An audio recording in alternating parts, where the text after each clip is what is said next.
sur le pacte social, il faut tout mettre en œuvre pour que les entreprises mettent en avant le bien-être et l'efficacité économique sur le même plan.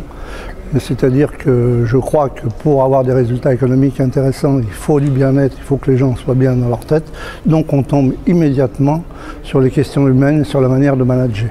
Quand on regarde les entreprises qui sont les plus performantes, sont toujours celles qui se conduisent le mieux socialement. Et je pense qu'en matière de performance, il faut en revenir à la performance collective, parce que je pense que l'entreprise, c'est un collectif et qu'on a peut-être trop individualisé les rapports sociaux et le débat et le dialogue. Et je pense que la performance collective, c'est quelque chose qui restaure de la confiance, qui donne une certaine motivation. Je crois qu'il faut modifier la culture d'entreprise et faire en sorte que l'on considère que les hommes et les femmes sont la ressource essentielle de l'entreprise et qu'il n'y a pas que les résultats financiers qui comptent.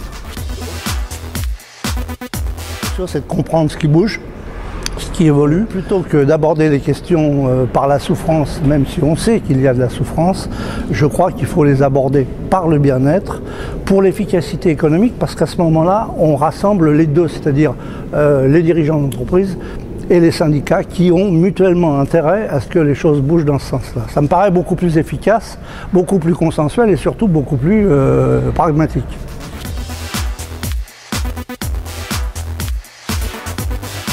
Dans l'activité économique, il y a parfois des accidents et quand on accompagne les gens, il faut les accompagner jusqu'au bout. Pour que les salariés aient confiance dans l'accompagnement ou dans leur reclassement, il faut qu'ils sentent qu'il n'y ait pas seulement de la confiance, il y ait de la qualité, de la compétence et que même si c'est difficile, on a affaire à des gens qui sont humains et qui prennent en compte leurs problèmes. C'est le rôle à la fois des syndicats, c'est le rôle des cellules de reclassement, c'est aussi le rôle du ministère du Travail de comprendre qu'il y a besoin de donner les moyens.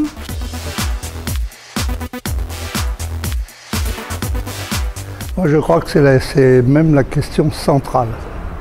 Je crois qu'aujourd'hui, on a bougé sur un certain nombre de questions, mais que d'ici 10-15 ans, les jeunes exigeront d'entrer dans des entreprises où il y a une certaine sécurité en matière de santé, pas seulement en matière d'emploi, en matière de santé. Ça veut dire que, y compris quand il y a des problèmes d'emploi ou des accidents ou des réorganisations ou même des licenciements, on sait qu'on est rentré dans une entreprise qui est certifiée en matière de santé et qui ne fera pas n'importe quoi.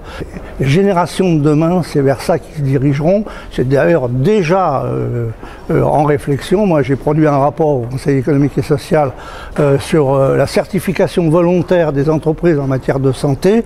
Tout ça pour dire que demain, il y aura des normes et que les entreprises qui seront aux normes et qui seront certifiées en matière de santé, ils auront une attractivité qu'auront pas les autres.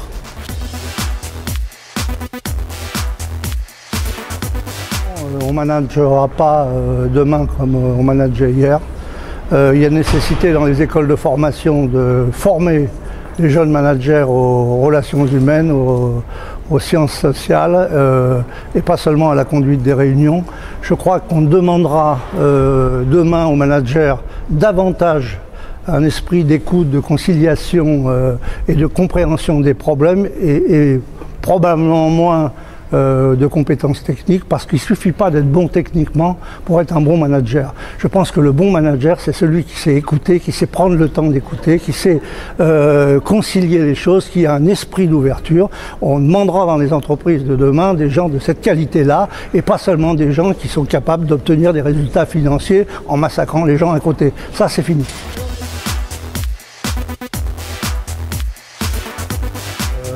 Là, on a affaire à un vrai problème de culture d'entreprise.